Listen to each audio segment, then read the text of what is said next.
St. Mary's Church is the parish church for the town of Gillingham in the Blackmore Vale in the north of Dorset. The church is in the Diocese of Salisbury in the Church of England, and part of the Anglican Communion. There is believed to have been a Christian presence in the area since Anglo-Saxon days, evidenced being a stone with a complicated interlaced pattern, now in the church, which is believed to be the remains of a 9th century cross, either a preaching cross or a grave marker. But most of the current building, particularly the nave, dates from an early Victorian rebuild.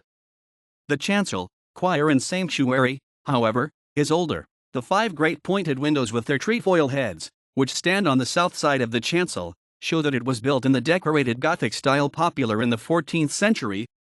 On the north wall of the chancel, only 2 feet above the floor, can be seen the archway of an Easter sepulchre. Some benchans, a screen at the east end of the north aisle, and the font, are in the perpendicular Gothic style of the 15th and 16th centuries.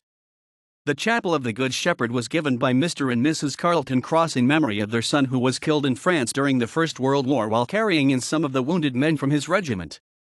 W. D. Caro, the architect who designed the chapel, went on to create many other fine works, including the east end of the Lady Chapel in Sherborne Abbey.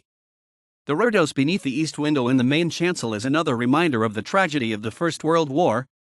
It was given in 1925 by Mr. and Mrs. Matthews of Whitehouse in memory of 2 of their sons who were both killed in the war.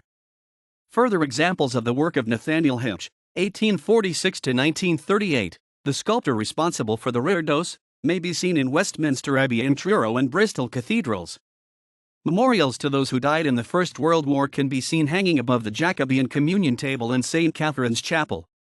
The Book of Remembrance nearby records all those who served in the 2 world wars and also those who died. St. Mary's is still being enhanced as it has been over the centuries for the needs of the current worshipping community.